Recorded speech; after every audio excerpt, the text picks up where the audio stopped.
Hi, this is Ahavah. Today is January 12th, and I'm making this video to elaborate or try to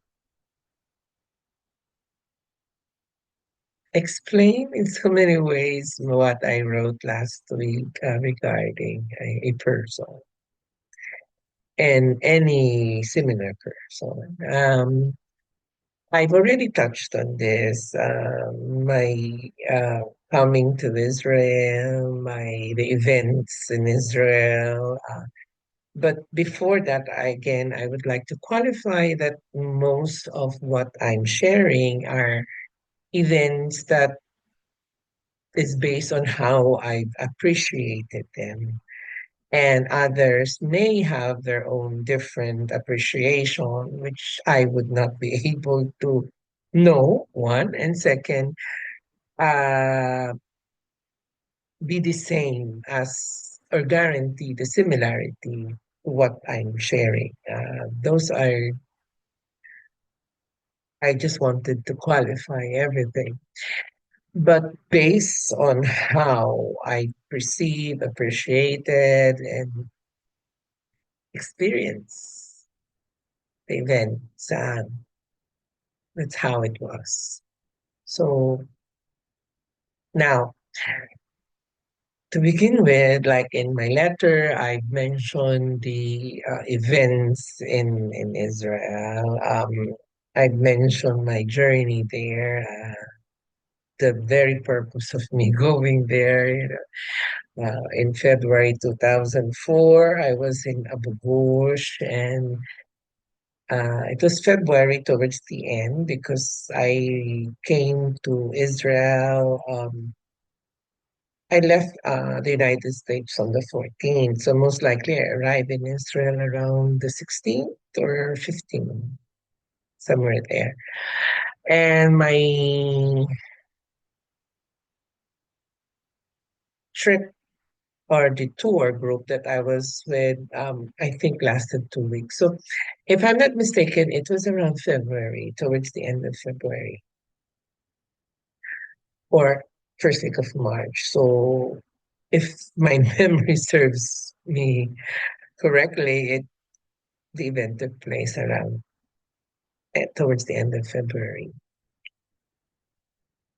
or early March. Now, first week of March, somewhere there. So, as I narrated that already in my previous video, but I wanted, because that is the origin of everything, because, um, yes, the intent and the force that animated me to go to Israel was very much um, directed towards something which at the time I wasn't able to understand. I just followed, you know. And that's basically how it was. So that was in Abu Ghosh, and then in the eve of Palm Sunday, 2004, the event I narrated in my previous video took place, which is in so many ways as I mentioned in my lecture, it is like an affirmation or an acceptance of what was promised. Although I could not fully discuss the content of the promise, but because that promise was something I did not think of prior to the articulation or the moment when it was made, it just came out, out of nowhere. I was just prompted to utter and make those promise. And its significance when I was making the promise was very much um, unclear, very much unclear. I couldn't understand why, but I found. And after that, the event in Jerusalem took place on the eve of Palm Sunday. And that actually fulfilled everything. And then in 2008, when I went to Compostela,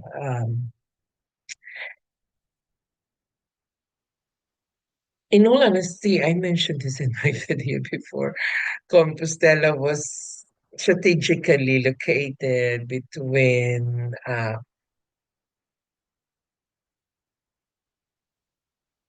Portugal, Fatima, and Rome.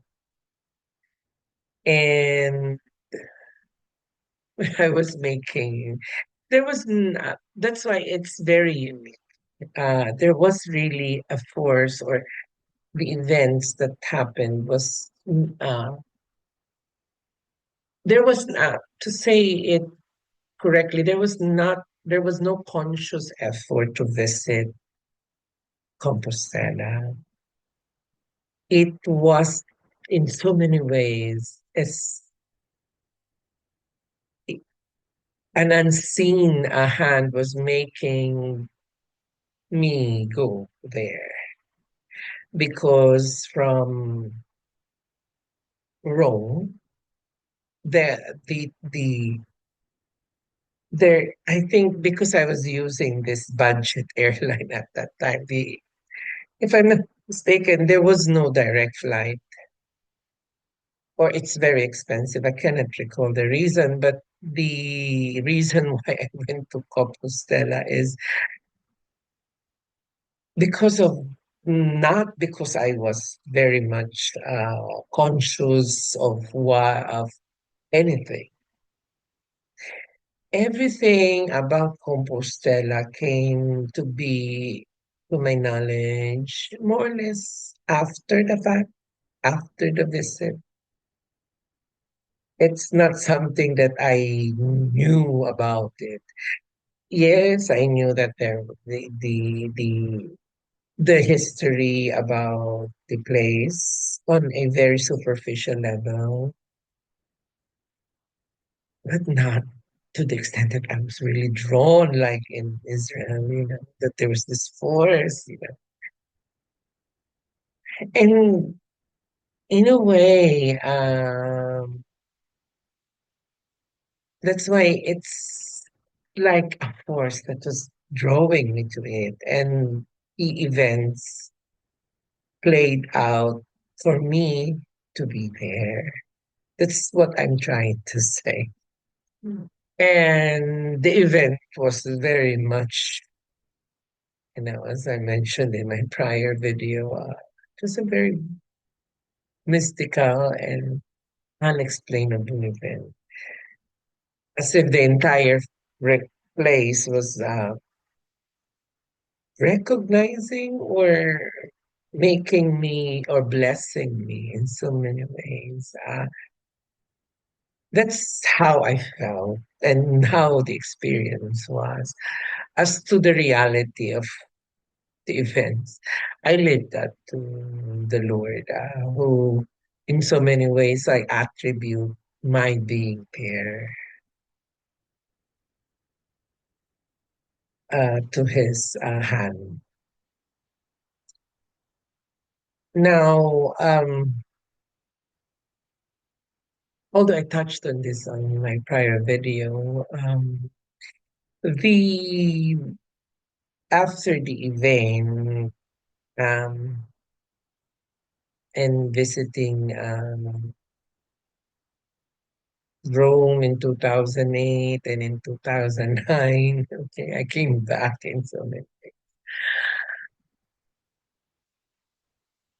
I decided to come back to the Philippines, although a part of me, um, the hold of Rome to me is so strong. It's similar to the hold of um, Jerusalem in so many ways. Although I haven't haven't mentioned it that much. Being in Rome was very, it's very similar to the feeling I had when I was in Jerusalem. And that's why it took me 3 months. I couldn't eat. I couldn't sleep. There was this force that wanted me to return to Rome in 2009. Um,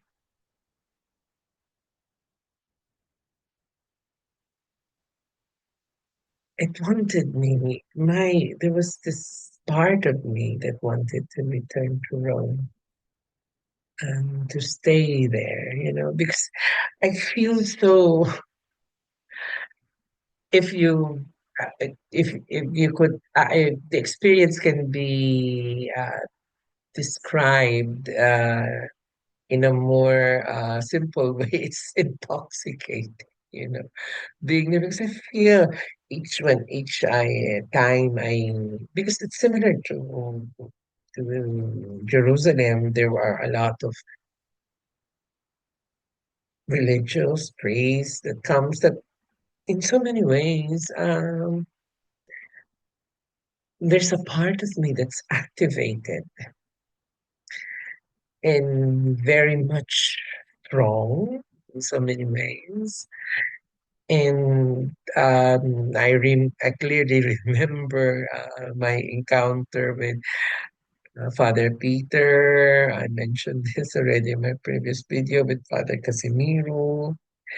I sensed them, and most of the priests that enters in the chapel, I would radiate, Uh, how how do I know? Because it's caused by the priest. Because when the church is empty or the chapel, there's this Blessed Sacrament chapel there inside the Saint Peter's Basilica. My routine when I was in the Vatican or near the Vatican was go to Saint Peter and just and I would suddenly be radiating, and then I would look around and see that there is either a faithful and there is a priest around. I mentioned this already. If it's a faithful, the experience is coming inward from the outside, coming inside, the experience, the feeling.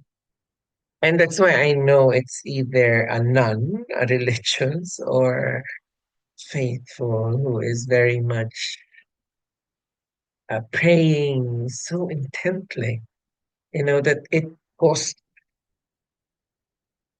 some beautiful presence around me to be activated, and it's a very intoxicating experience when I was there. And then when a priest comes in and prays, it's from within coming out. That's why that's how I distinguish it's a praise because the experience is outward. And I would the during the morning after the mass, the chapel is not. Yes, at the start there will be a lot of persons praying, but not all of them can put me in such a state in so many ways. Of course, the experience, so to speak. There are certain persons who would be able to, and I just keep silent and just smile at them, and I know it's them because I could literally feel in so many ways, their prayer. And then that's why it's so intoxicating when I was there, and that's why I'm so attached. In 2009, the difficulty was, I mentioned this in my prior video, there was this Argentinian man whom I met on the train en route to Assisi, and he said, stay. That was before I went to Compostela. You should stay. But I returned back in January, and that's that's why I think um because there was this incident with a French priest. He was he's from the north. And I that's why my when I said that my perhaps my genetic maternal ancestry is French. I think it's near the Pyrenees, the Basque area, somewhere there. And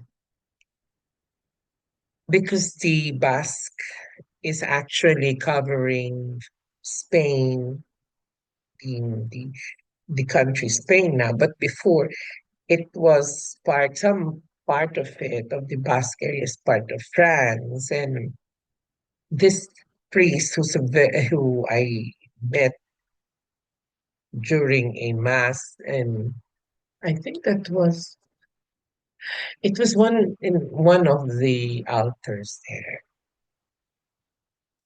And the experience was so strong. It's really so strong. Because if it's so strong, I was prompted to approach him to ask him questions because I just wanted to get an idea why. I'm very, very inquisitive back then. I'm trying to understand what's happening to me during those moments. And that's when he answered that he's from the north. And that experience was the one that gave me that suspicion or hypothesis that perhaps my maternal ancestry is French Basque. And so I failed to mention before the Basque, because when I went to, well, I didn't go to the southern part, um, because Compostela is in Galicia region, if I'm not mistaken. And that is Basque. That area is Basque in so many ways. And I've done my research that majority of the or Spanish people that migrated here are from that area. Uh, those who are in Batangas are from that Basque area. I failed to mention that in my other video, but that's the basis of that priest because it was so powerful and it was a very solemn moment, and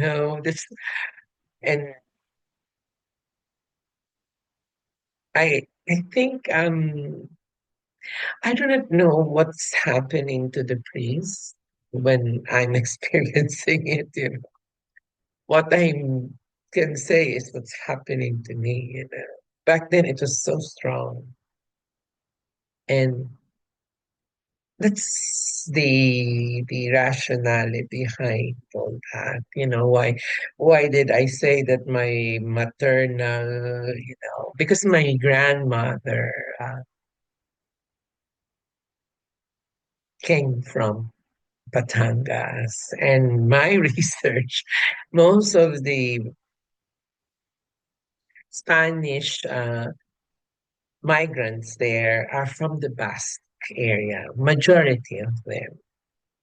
And that actually supported, and because of that priest that I've encountered in the Vatican, in St. Peter's Basilica, he was from the northern France. I forgot the place, but after I encountered him, I did my research, and uh, it's near that Basque area that is part of now France. in so many ways. So because the experience is very different. And that's why I mentioned this before also. There is this experience with when if the priest is Italian and it's very different, as if something is very, very different.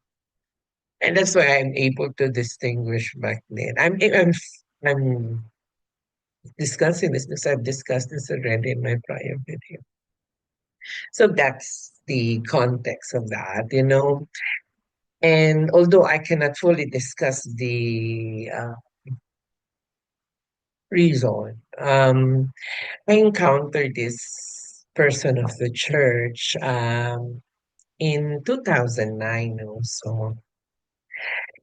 And that was actually my first. He's a very renowned, known person of the church already back then. And I met him. Uh, not, I think the word met is not appropriate, but encountered him. So I shook his hand and everything. That's it. Now, because of the event in Israel, as I mentioned before, I'm bombarded with all these things. And in 2012, I was inspired to attend the Easter Vigil Mass. And he was there also. He was the presider. And for whatever reason, I said stuff or conveyed or said some things in my thoughts. Now, my suspicion, this is only on my end, for whatever reason or certain persons are able, if I'm correct, are able to hear my thoughts in so many ways. It sounds crazy, but only those persons who I attribute this to can validate and affirm whatever I am saying or affirm the reality of whatever I'm saying. But I've always had that suspicion. And my suspicion is one of those persons who could literally hear me. And for whatever reason, I just started saying stuff. And most of the stuff that I narrated were fulfilled. And that night, there were several I just don't want, and I feel it shouldn't be discussed, but I think I touched on three items during the time. I remember one key item was I mentioned that there would the agreement between the Vatican and China would more or less be successful, something to that effect. And I think a year after it was ratified and it was fulfilled. And then there are other stuff, I think two other stuff, which also was fulfilled. And this was relative to that person. It was related to him. The other stuff, which I feel I'm uncomfortable discussing, but the matter relates to him. Okay. So after that, I was inspired to be there. And then all of a sudden, normally it's not something I prepared for, in all honesty. It's just that I'm there, and then all of a sudden I'm switched on. Then all of a sudden I'm starting to talk or say something. And after that, I left. everything. I just remembered the not the gist of what was mentioned during the instance. And then after that, I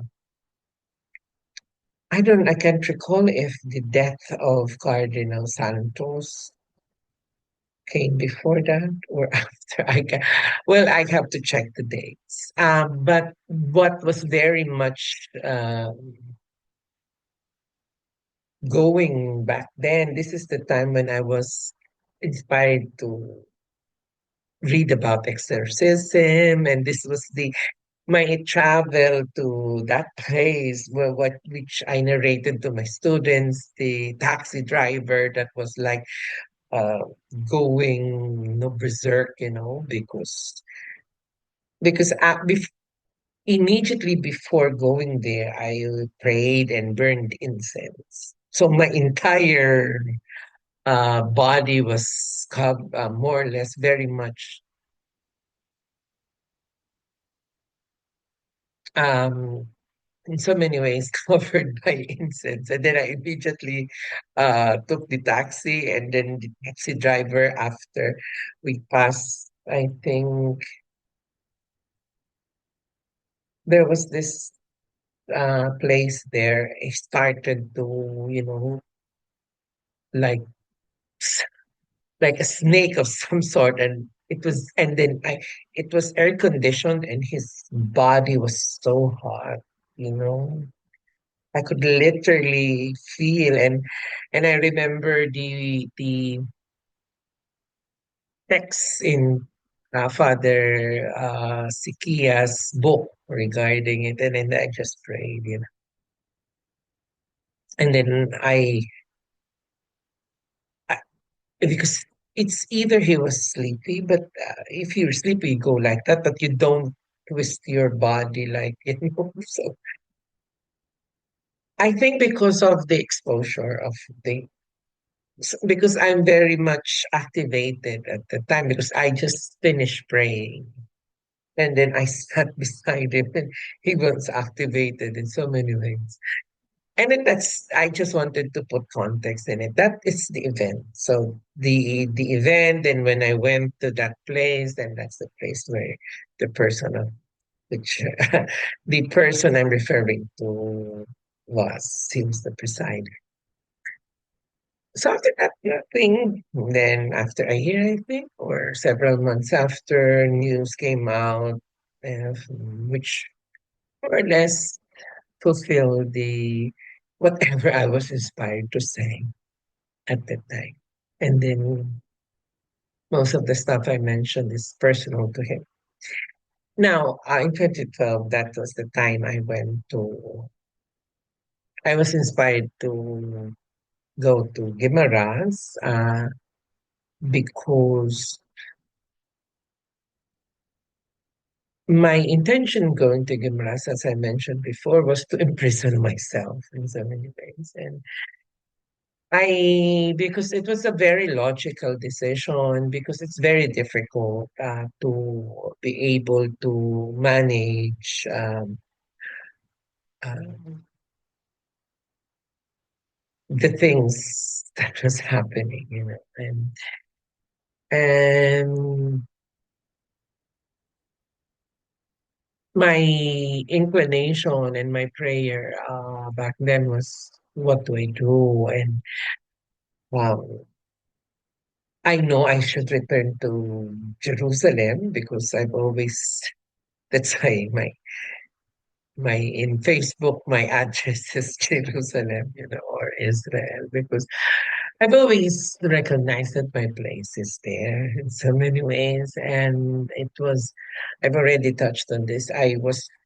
Um, Circumstances or events prompted me or led me to depart. But there's that desire is always there. And now I'm not there, I'm here in so many ways. And um, I prayed and I've asked, what do I need to do? Because I need to pray. I know most of the stuff that will be happening, I do not know the exact things that will take place. I just know that there are things that will take place. It's just that the details are not there. And my objective in going to Kimaras is to pray and focus on praying in so many ways. So I guess I said, well, it aligns in so many ways, and I really fell in love with the religious life there, being a monk. And however, I discovered the reality of my person. I'm exposed that is a place for men, and then here I am. Although my form is very much congruent to their form, but I'm intrinsically not the same as they are in so many ways. And I realized the danger. However, that danger wasn't there before because I was living in the uh, guest house. I wasn't living with them in so many ways, and I'm exposed to them only during the prayer. So there was no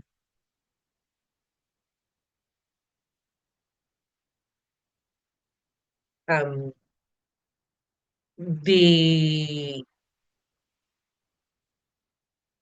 there was no exposure in so many ways.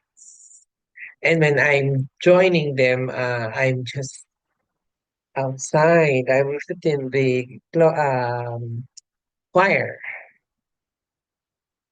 However, because I really wanted to focus on praying, and I really felt that this is something that I aligns with my nature or my calling. In reality, yes. The only problem is I should be a nun in so many ways, a contemplative nun in so many ways. And because the life is very much aligned to myself, um, we pray every day and everything, and the problem is that, you know, um,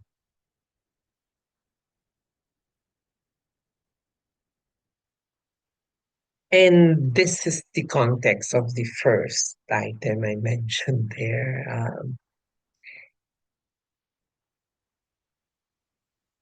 The person in question was as I mentioned in my prior video regarding Gimeras, there was no connection to me.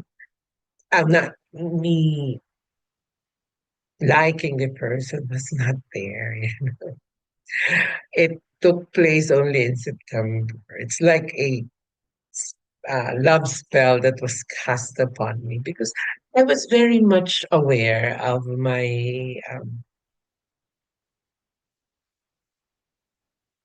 of my person in so many ways, and I would not.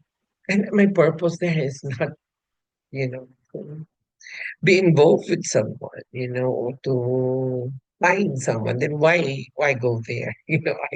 I would have just stayed out and live out a life like that. So I never thought in my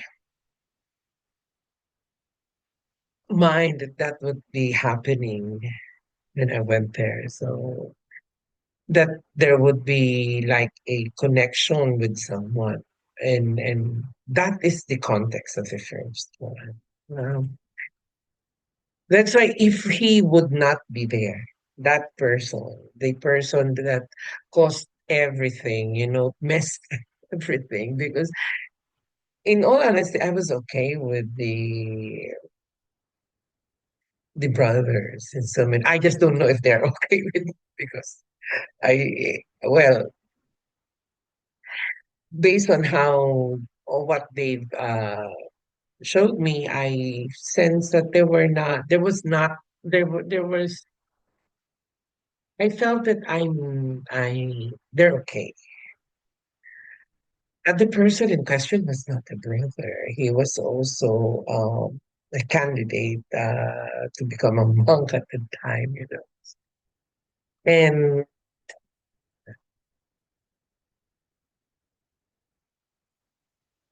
that's why my request was that person should not be there because I had to go out because that's the policy.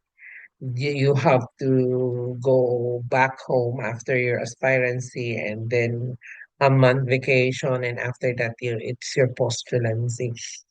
So because I really wanted to stay there, and the only problem is that person, you know. And I wanted him not to be there when come back because I wanted to stay and pray, and that's what I wanted to do back then. And that's the context of the first one. And I was very much um,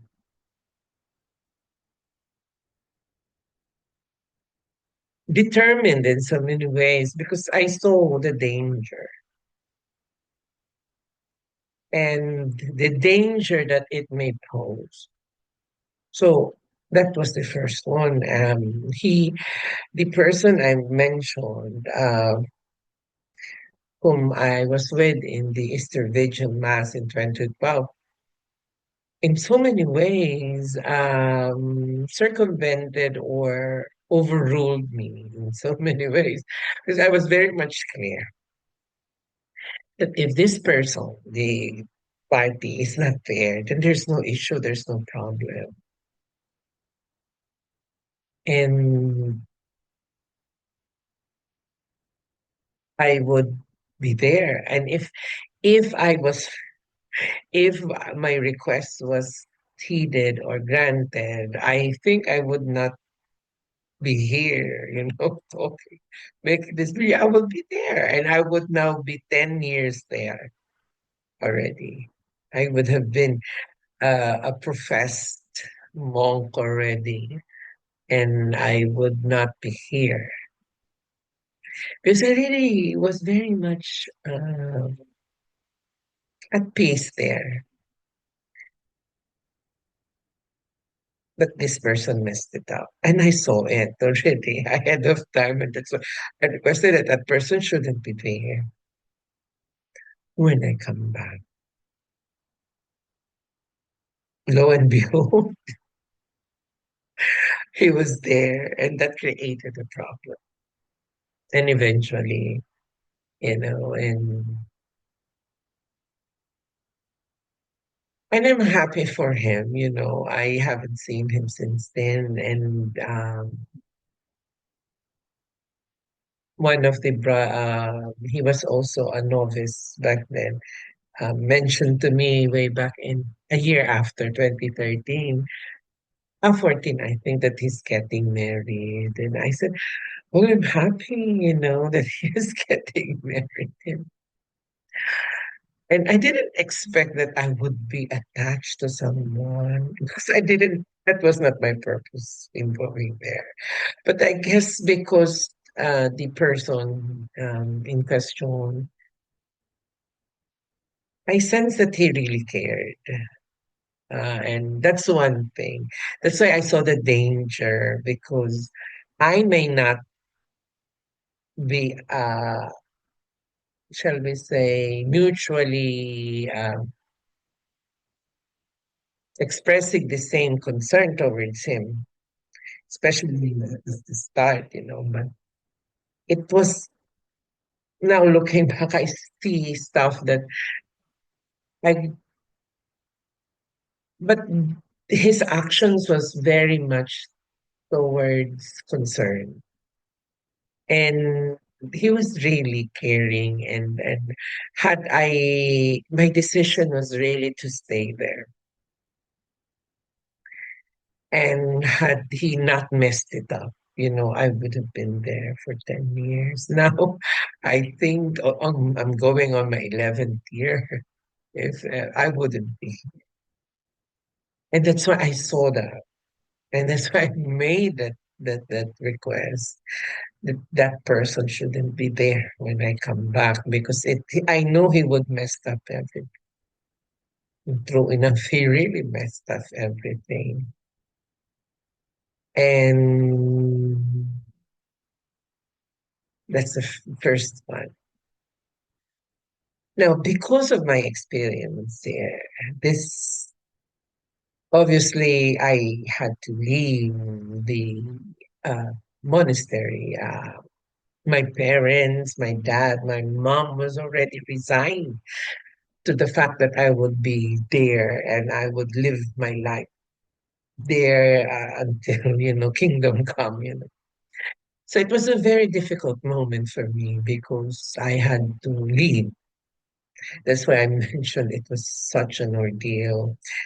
Um, I couldn't go back home because when I left home, I really left, my mind and everything.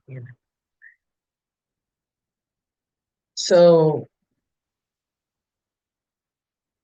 as I narrated already before, I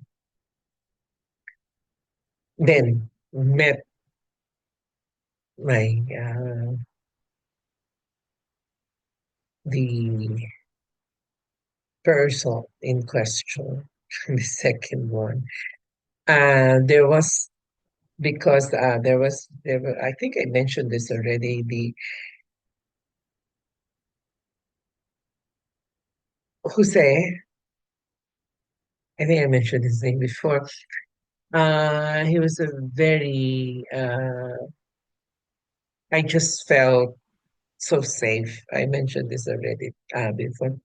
I've never felt safe, at peace, and just safe, with him, being with him. Although there was no confirmation if the whatever I was feeling was mutually shared. As far as I'm concerned, I was so s- safe and felt so secure when I was with was with that with Jose. Now, I mentioned this already. There is this other person who more or less makes me smile, and I just don't know what happens to me, when he was around, I would literally feel so happy in so many ways. And this is the background of the second one, for whatever reason, I think there was like a connection that was made between me and RJ in so many ways. And this connection opened, I don't know how real this is. Uh, this connection opened me to things that is very personal to RJ. And however, the effect on me was very negative. It was very, very painful. It was an ordeal. I mentioned this already in my previous video. I could literally feel my heart being squeezed. And I know I'm not having a heart attack, because it's different, you know. And the person I was referring to knew about it because, as I mentioned, he's able to, if I'm correct, hears me. And he did nothing. He did nothing. And that was 24. It started to take place 2014, January, Feb. Yes, around February, March. very difficult. That's why I had to do something about it. I have to, whatever our connection must be severed in so many ways. So I wouldn't know the things that's happening and I would not be affected. That was my I guess because of what was felt, I was so much in an ordeal at the time that the person I was uh whom I presided the Easter Vigil Mass did not do anything.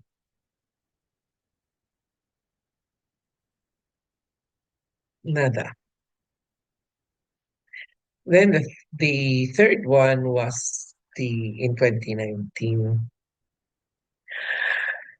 I mentioned this already. I did all the things I could possibly do to avoid any exposure to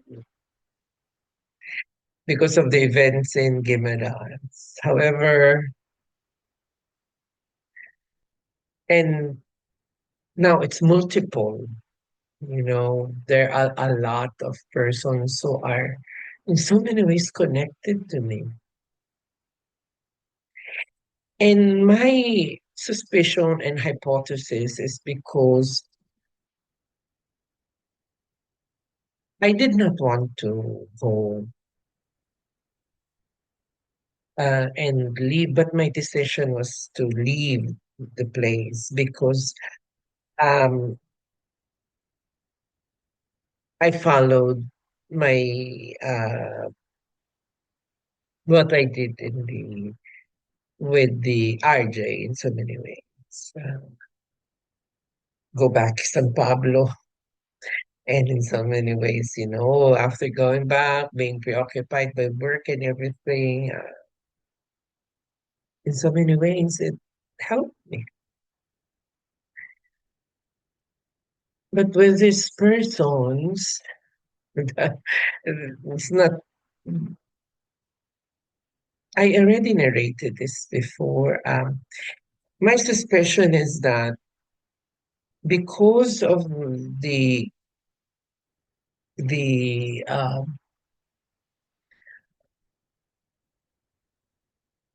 in some ways I made a connection to the place in so many ways and certain persons in that place. Because there was this event, I think I mentioned it in my prior video. I was about to leave and I get this emotion. I was filled with, and then I was engulfed with this powerful presence. You know, I think when I am very much emotionally activated, and prompted me, and that created the connection, and it's not only one, but several. And this was an ordeal that I had to go through. But now, I think almost it's not that often anymore. It takes place still, but it's not that painful or it's not an ordeal like before. Waking up in the morning, around 2, 3, sometimes 4, and then, experiencing all these things. And this person knew about it because I just know he knows about it. And he did not, nada.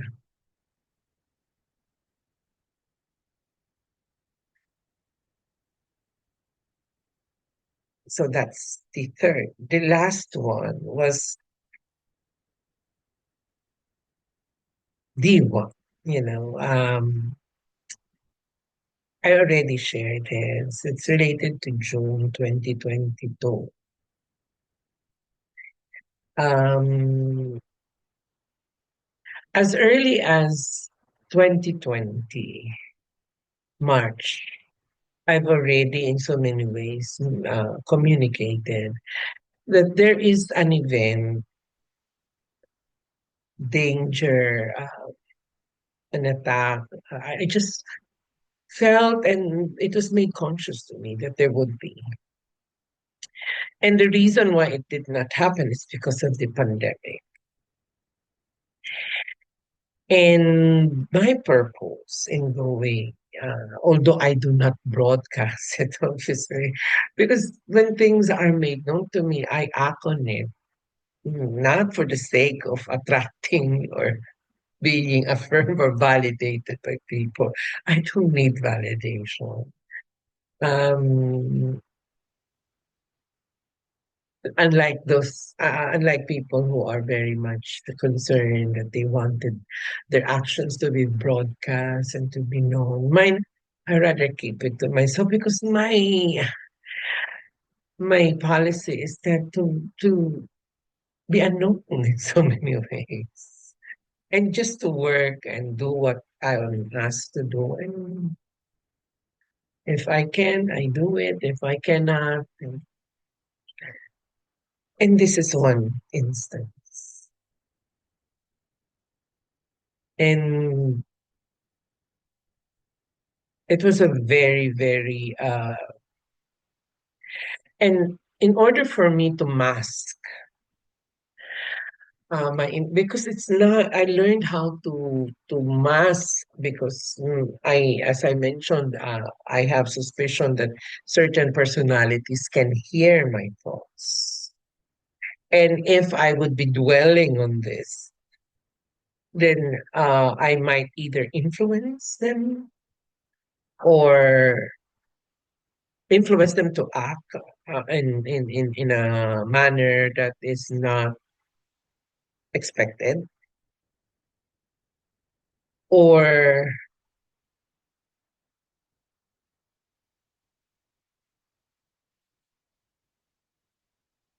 make them do some acts that are very much opposite of what is expected in so many ways. So to be safe, I mask my thoughts. This was I learned this with the incident with the first one with that person. So I learned how to mask, and how do I mask it? By focusing on personal issues about myself and not dwelling on issues that concerns business that is very sensitive.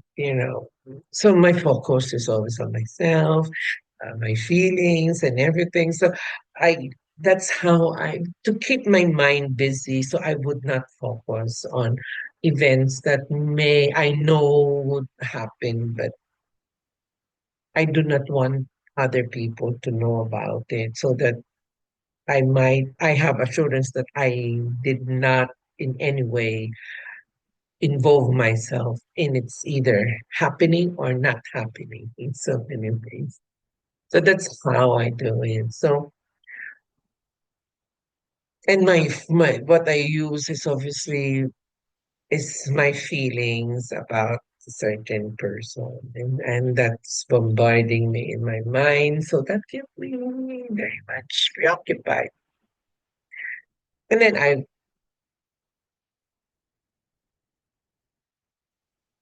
I knew I had to go to Israel. I prayed about it, and everything was all set and everything.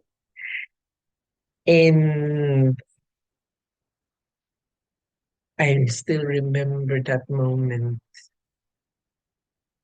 my the words that came out of me, um, to the effect that whatever happened that day is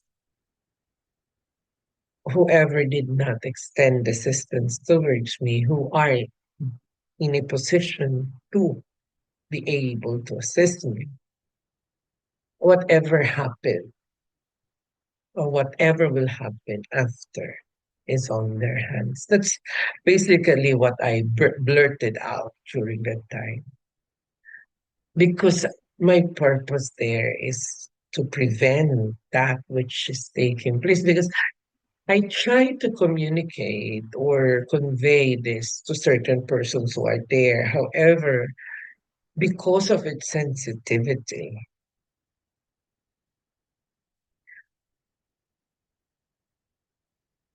I need to go there.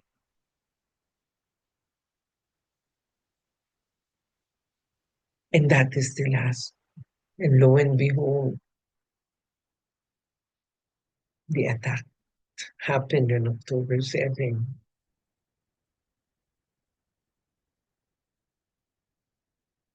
And it's still ongoing right now. And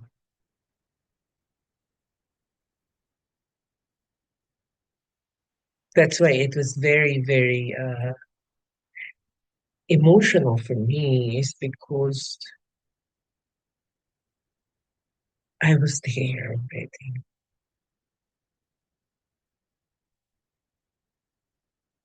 And seeing the death, the destruction that could have been avoided. Though I'm not sure if my presence there would more or less change everything.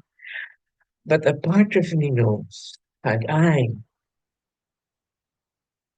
been there, October 7 would not have taken place. And that's why the wordings that I made in the letter is that way. That is the context of the death, the destruction. They were in a position to assist me. Why do I say this? Because it happened in the past already. That's why I missed those persons who are no longer here, because they they know, in so many ways they know me. In so many ways they understand me, and they were true to me in so many ways. They were there when I needed them, not like the persons or person I'm referring to in the letter.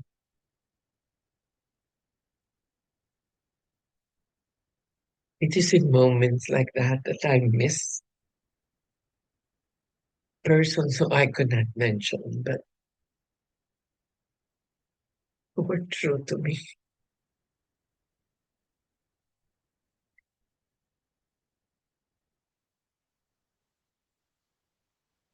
that they would be able to do something.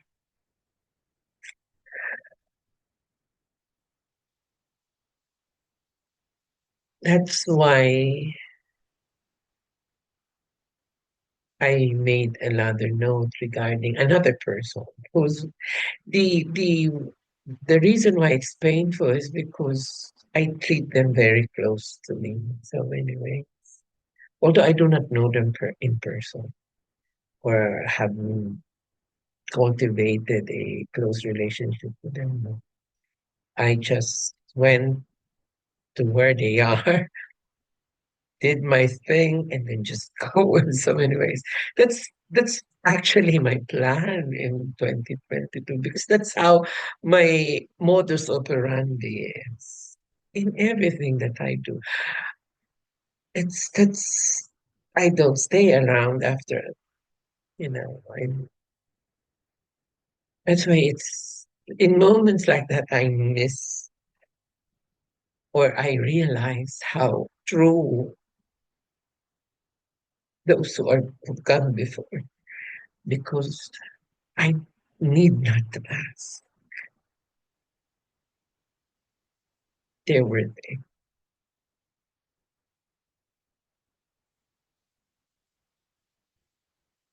because they know that I need them. unlike now. And that's what is more painful, because those person I'm referring to, I've never encountered them. I've never talked to them, seen them in person. Yeah, I've seen them far.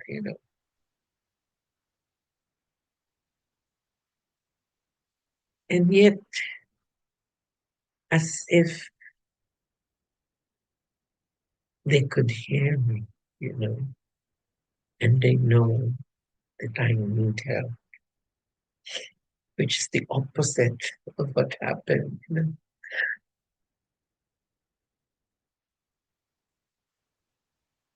And that's the context of everything. They were never true to me. I created an illusion and a delusion in so many ways that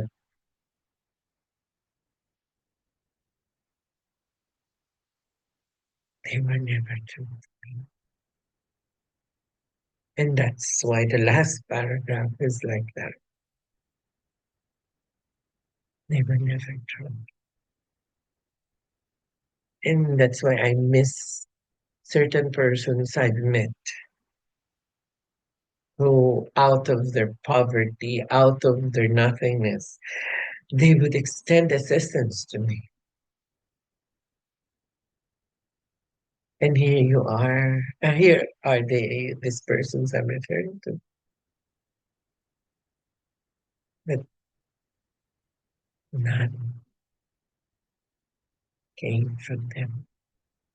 That's why my prayer to the Lord is that remember, Lord, those who were true to your servant, to me.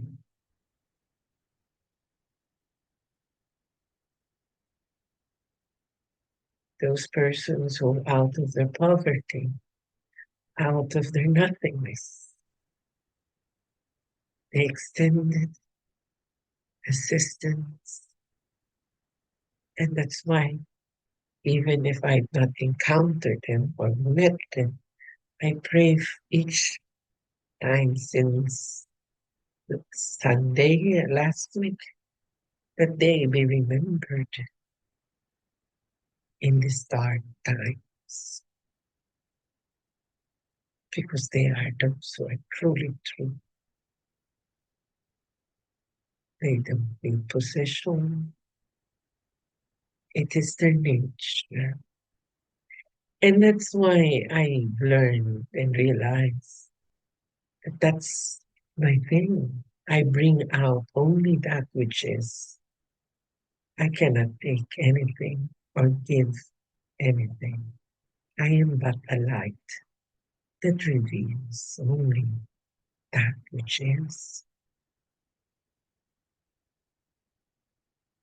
And encountering people who are, that's why in moments of disaster and everything, I pray that they will be remembered and that they will be protected. And if they need assistance, that the Lord will remember how they were to me, how good they were to me when I was,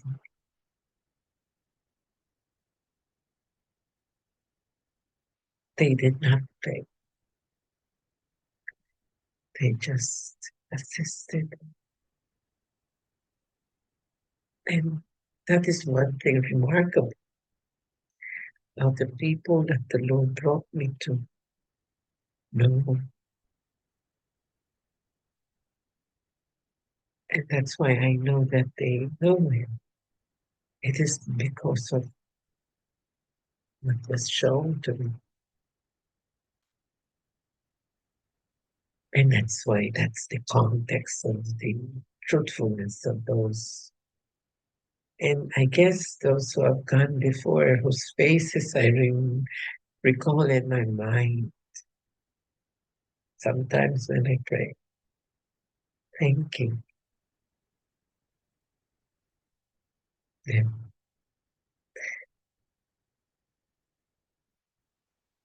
That's why who that person was never true to me.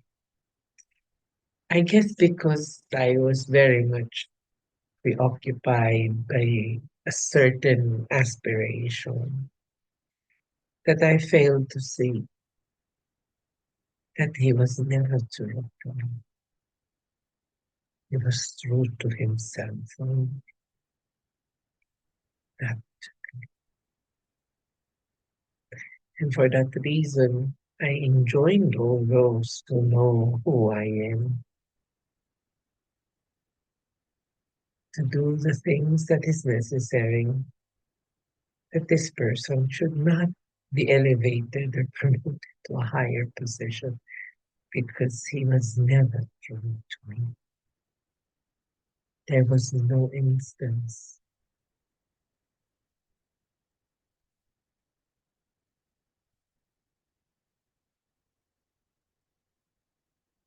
He was only true to himself. So I guess this is it. That is the elaboration of the letter. Although I do not want to mention the name of the person, and that's why I intentionally omitted the month, the year, the exact place, for privacy reason. But he, when he reads it, knows who he is. Ta-ta.